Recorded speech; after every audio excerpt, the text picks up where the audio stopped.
What's good, family? It's me, Coach 67 Sports TV. Shout out to the awesome and amazing LDBC, Lions Den Boxing community. Shout out to the greatest university in the world, the Southern University, home of the mighty Jaguars. Jaguar Nation, stand up.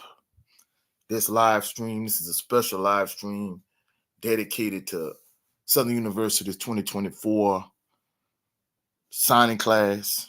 Of course, we are at National Signing Day, and this particular video is long overdue. I was supposed to do a video on it.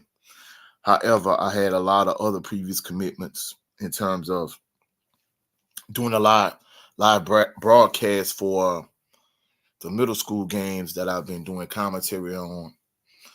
And as a result, with those commitments, I really haven't been able to get back to the Southern University work in terms of, this YouTube channel. But since there was not a home game today, I was able, even though I wasn't able to finish the video, I'm going to just do part one is a live stream. Part two, I'm going to do it in video format. More than likely, I'll probably premiere it on Saturday. I'm going to say probably maybe about between 10 and 11 o'clock. I'll probably premiere that particular video. But this is Southern University's National Signing Day. From my opinion, I think Coach Graves and the staff, they did an excellent job with National Signing Day. They were able to sign 15 players, and they have 6 preferred walk-ons. So we're going to get into the list. I don't plan on being on here too long. I just kind of want to give a real brief and quick breakdown. I'll probably go more in depth and more in detail on the video itself that I'll premiere on Saturday. But first and foremost, Coach Terrence Graves, he stated that, with his first signing class, he felt like he started from behind. And basically, he just kind of was playing catch up in his mind. He felt like he was playing catch up. So Southern University, like I said earlier, they signed 15 players and they were able to get 16 preferred walk-ons for National Signing Day. He addressed 2 big areas of need in his mind. His 2 big areas of need was the offensive line and the defensive backs. So he, in this particular National Signing Day signing class, he had a mixture of high school players, a mixture of junior college players, and a mixture of players that were in the transfer portal. So he hit all 3 levels. He hit the transfer portal, junior college, and high school. So that's one other point I want to bring up. So he praised his staff for, hit the recruiting trails, while he was the interim head coach for that 4-week period before he was officially named the head coach. He's pleased with his signing class. He felt like they did an excellent job. And basically, they addressed all the areas of needs with these signings. So, like I say, it's a mixture of high school players, junior college transfers, and players that were in the transfer portal.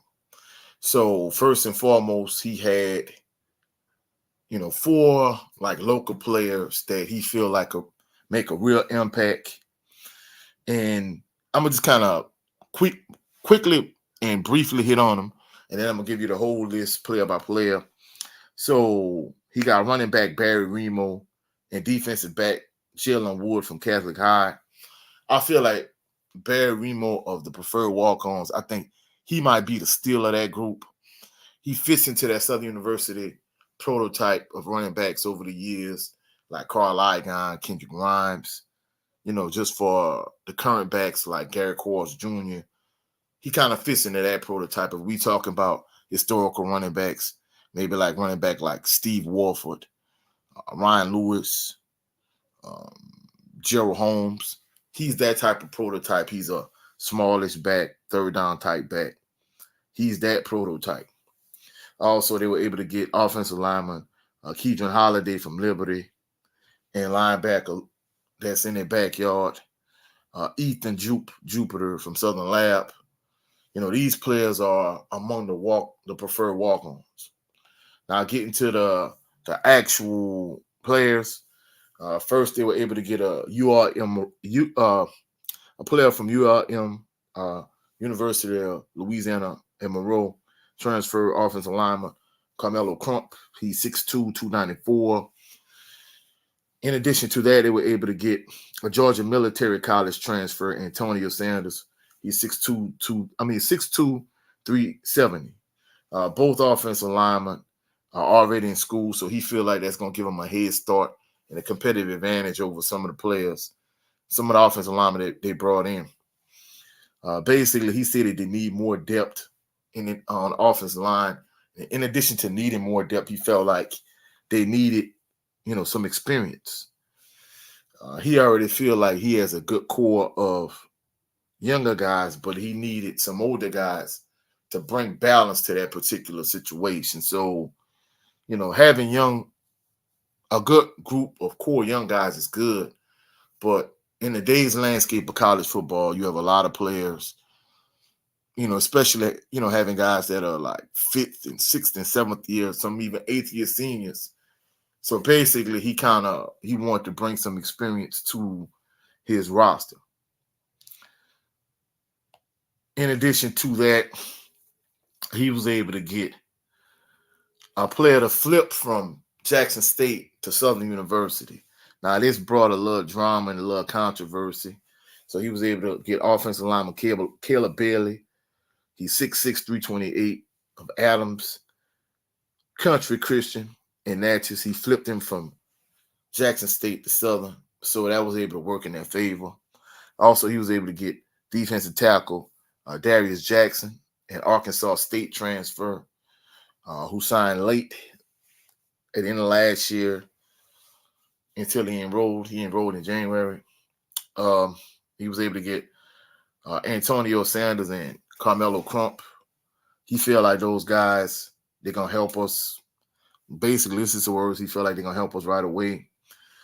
Darius signed last year, but they were unable to enroll him and get him in school.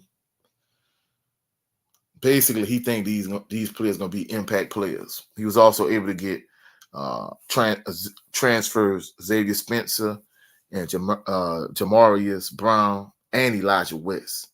Ty Lee of Lafayette Christian. All of these guys are going to join the secondary. As we know, Christian Davis, he entered the transfer portal. He left Southern to go to the University of Houston. And basically, he was Southern University's best one-on-one cover corner. In addition to that, Southern University strong safety. And basically, I feel like the player that was on the back end that made the biggest impact on Southern University's defense, Jordan Carter, he entered the NFL draft. So those two players are huge losses. But overall, in terms of Southern University's roster, basically that was a mass exodus in terms of defensive backs. And I think he kind of wanted to fill that void in terms of the secondary. So he was able to get those players. Basically, and in addition to that, some of the defensive backs that Southern University had on their roster, basically exhausted all their eligibility. So basically, he wanted to address that area. He felt like defensive coordinator, coach Henry Miller did a good job zeroing in on the talent that they wanted and that fit into their particular scheme. So he felt like Coach Miller did an excellent job. Basically, they were also able to land 2 wide receivers. They were able to add Gerard Hicks of Shoemaker High School in Keelan, Texas, and was able to also add North Texas transfer to Travion Brown, who's from Shreveport, Louisiana. He was able to bring those 2 players into the fold. Basically, they did not address the quarterback situation because they feel like between Noah Barton, who's going to be a junior this coming year, and he also got Jalen Wood and Zay Tested, those 2 players are going to be redshirt freshmen. So he feel like those players are going to give them what they need from a quarterbacking standpoint. Now, we know that's a stark contrast from what Coach Eric Dooley did last year. I mean, basically, he tried to get as many quarterbacks as he could get. Of course, he lost, a quarterback like Chris Tucker, who left and went to a JC.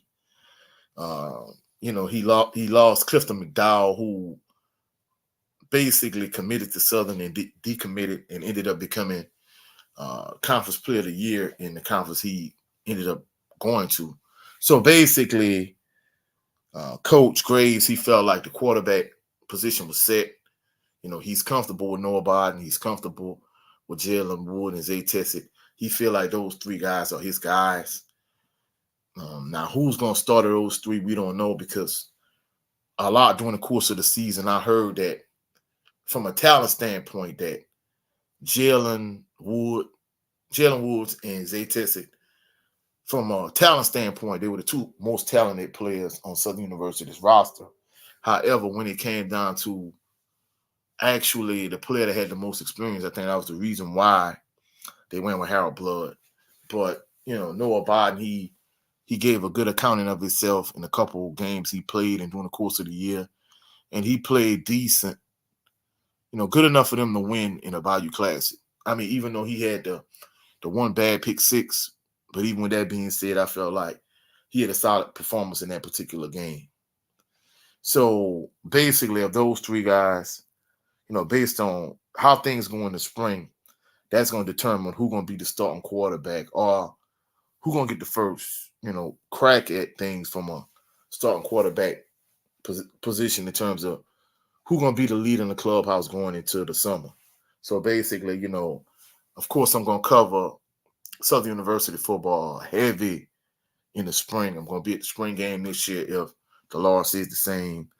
And I'm going to do something special for the spring game this coming year. I did a little something last year, but, I'm trying to step up my level in terms of the quality of content I'm able to bring to everyone. So, just kind of going player by player, just to kind of recap everything I went over. And like I said, again, I'm going to give this recap, but I'm going to give a more in-depth, detailed video on Saturday. And hopefully I'll premiere that video sometime between 10 p.m. and 11 p.m. on Saturday. So just to kind of give you a brief recap, they were able to pick up wide receiver Gerard Hicks. He's 5'9", 170 from Shoemaker High School in Keelan, Texas. They were able to pick up wide receiver DeTravian Brown. He's 6 feet tall, 194 pounds. 194 pounds from North Texas State. He's from Shreveport, Louisiana, so he's clearly a transfer. They were able to get offensive lineman Caleb Bailey. This is the player that they flipped from Jackson State to Southern. He's 6'6", 328 pounds. He's from Adams County Christian, and he's from Natchez, Mississippi. They were also able to bring in offensive lineman P.J. Wilson. He's 6'4", 285 pounds. He went to Kentwood High School. He's from Kentwood, Louisiana. Offensive lineman Brian Wallace. He's 6'6", 315 pounds. He went to St. Thomas Aquinas. He's from Fort Lauderdale, Florida. Fort Lauderdale, Florida. Offensive lineman Chris Garcia. He's 6'3", 320 pounds. He went to Golden West Junior College. He's from Anaheim, California. They were able to get defensive back Jamarius Brown. He's 6'3", 205 pounds from Miles College. He's a transfer. He's from Mobile, Alabama. Defensive back Xavier Spencer is 6 feet tall, 200 pounds. He transferred from UTSA. He's from Leesville, Louisiana. Defensive back Elijah West, 6 feet tall, 188 pounds. He went to Iowa Central Community College. He's from Albany, Georgia. Albany, Georgia. Defensive back Ty Lee, 6 feet tall, 180 pounds. He went to Lafayette Christian here in Lafayette, Louisiana. And, of course, this was a big signing at the end of the year. Running back Jason Gabriel, 5'8", 165 pounds from John Curtis, Louisiana. John Curtis High School in New Orleans, Louisiana. This particular player, he went to John Curtis. Again, he's another one of these running backs that fit into the prototype of Southern University running backs. Basically, he fits into that Gerald Holmes, Steve Warford, Ryan Lewis, Bill, and prototype. in terms of the way he played. Also, offensive lineman Carmelo Crump, 6'2", 294 pounds. He went to ULM, so he's a transfer. He's from New Orleans, Louisiana.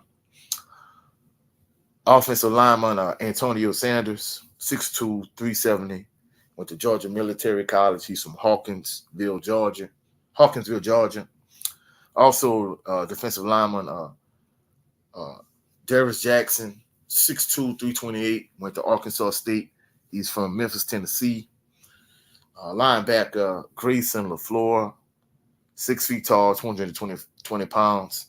He went to the College of the Desert, and he's from Baton Rouge, Louisiana. These are the players that they brought in. These are the guys that brought in that that's going to be on scholarship.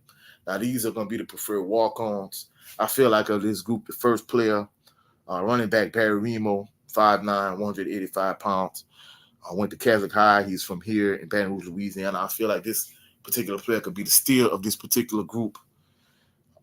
Next, we have offensive lineman Kevin Holiday, 6'3", 275 pounds. Went to Liberty High School. Of course, Liberty High School is formerly known as Lehigh, but from a political correctness standpoint, it was best that they changed it from Lehigh, which I was glad they did. It did. So he went to Liberty. He's from here in Baton Rouge, Louisiana. And of this group, lastly, we have linebacker Ethan Jupiter, 6'2", 235 pounds. Went to Southern Lab right there on Southern's campus in the backyard. Also from here in Baton Rouge, Louisiana. And the last three of this particular group is linebacker Jacoby Wilson, 5'10", 190 pounds. Went to Ouachita Christian. He's from Monroe, Louisiana, more than likely. If he makes the team, he's probably going to be transitioned to strong safety. You have defensive back Jamal King. He's 5'9", 180 pounds. He also went to John Curtis High School in New Orleans, Louisiana. And lastly, defensive back Jalen Wood, 5'11", 160 pounds. Also went to Catholic High School here in Baton Rouge, Louisiana. And of these group of individuals, I think it is, let me see which player it is. It's Darius Jackson. He's already enrolled in Southern University. So he's already enrolled in the university. So that's my recap of the players that signed for Southern University. In addition to that, the players that's the preferred walk-ons. So this is just kind of a precursor to the video that I'm going to do on Saturday. This live stream is part one. Now, Coach Graves made it clear that he may add like one or two players during the course of the week. So if he adds a couple, the video I'm going to do on Saturday, I'm going to add those players that he add in. I add those players in to the video that I'm going to do on Saturday. So just to kind of put it out there, I just did a live stream right now. Saturday, I'll premiere a video. Like I said, more than likely, it'll probably premiere between 10 and 11 on Saturday. 10 and 11 a.m. So it'll probably premiere between 10 and 11 a.m. on Saturday morning. And that's going to lead into Bayou Sports Talk, which will be on Saturday at 2 p.m. Central Standard Time. Also, myself and my brother, Jerry Love Green, on his channel, the Southern Baller Show. We're going to bring you a special Super Bowl edition. More than likely, it'll probably be Friday or Saturday, either or. And lastly, check out my brother Brent Fox on his channel. He just premiered a video with his particular show, It's Just Me. So, check out the brother Brent Fox if you into boxing, if you in Pittsburgh Steelers football, he got you covered. And salute to the brother Jay Good, former Southern University Jaguar Nation, stand up. So this has been my real brief recap of 2024 National Signing Day for Southern University. Hopefully this kind of gave you a taste of what Southern University, what they have for National Signing Day. I see, Grambling and some of the other teams in the SWAC, they really address, they had more coverage when it came to National Signing Day. So, I just kind of wanted to give Southern University, a look in terms of the players they brought in. And more than anything, just to kind of recap everything, I think Coach Graves and staff, they did a good job in terms of addressing, I think, some major areas of need. The reason being is because, Southern, they have been synonymous over the years. If you looked at my Southern University top 5 quarterbacks video, my Southern University top 5 running backs video, the running backs video more than anything. If you look at players like Leonard Tillery and Steve Warford and Melvin Williams Jr. and Lindsey Scott Sr., you look at those guys. The reason why those guys were able to have so much success was because of those hogs up front, that were physical, that were aggressive, that were nasty. And that allowed them to have the success that they had. And I think Coach Dooley is getting back. I'm sorry, not Coach Dooley. Excuse me. We don't want to remember Coach Dooley. Coach Graves is trying to get back to Southern University, being physical and aggressive up front. So I think that's why Coach Graves put a real strong emphasis. He put a strong emphasis on the offensive line play up front. And so that's the reason why basically he brought in so many offensive linemen. I think the offensive line going to be physical, going to be aggressive up front. They can get everything going the way they need to go. In addition to that, I also think they did a good job addressing the needs in terms of the defensive backfield. I mean, they lost, like I said again, they lost Christian Davis. They lost Jordan Carter. Those are going to be some huge holes to fill. And like Coach Graves said also, basically, the older defensive backs that they had coming back, they exhausted all their eligibility. And as a result, he needed to restock the shelves in terms of the defensive backs. So I think that was the two main areas he addressed. And he's content with the quarterback situation. So basically, he's going to let Noah Bod, who's probably the leader in the clubhouse at this point, Zay Tesson and Jalen Woods, he's going to let them battle it out for the starting quarterback position. We already know Kendrick Grimes is going to be the feature back. Whether they're going to bring back Gerard Sims, whether they're going to bring back Carl Ligon, who didn't play this year due to them being academically ineligible. We don't know if those guys are going to come back. More than likely, from what I'm understanding, they're not returning. So basically, Kendrick Grimes is going to be the guy. Those running backs that he's bringing in, more than likely, they're probably going to fill a void of those individuals. Now, I think the one thing I notice is all the running backs kind of fit into the prototype. Whether we talking about Jason Gabriel and Barry Remo, those kind of guys, they all kind of on the smaller side. I think they need to get a power back that could kind of fill a void of somebody like a Gerard Sims. That's one thing I prefer that they get. But other than that, I think they did an excellent job in terms of the recruiting. They were able to sprinkle in some defensive linemen, some linebackers, some wide receivers, to kind of sprinkle in the skill player positions. But more than anything, he went heavy on the offensive line. He went heavy in terms of the defensive backfield. So, hopefully, everything works out well.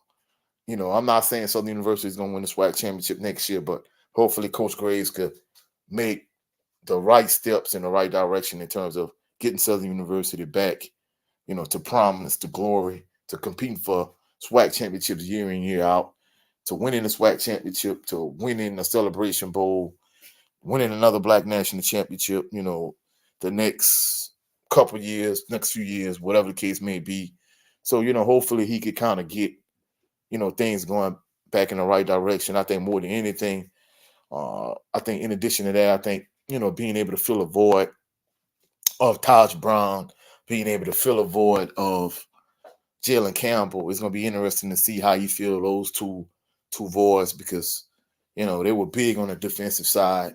I mean, I know he went defensive back heavy in terms of, trying to maybe potentially fill a void of Christian Davis, Jordan Carter, and all the defensive backs they lost due to, them exhausting their eligibility. But it's going to be interesting to see how you fill those two voids also. So, again, that was just a brief recap of Southern University's National Signing Day. Again, I'm going to do a video that's going to address everything I talked about in this live stream. I'm going to do that on Saturday. And Southern Baller Show, we're going to have a special edition maybe tomorrow night, maybe Saturday. A special Super Bowl edition. Check out my brother Brent Fox. Hopefully y'all enjoyed the live stream. This is going to be a prelude to part 2, which is going to be in video format. Y'all have a blessed and phenomenal evening. I'll catch y'all on the rebound. Peace and blessings.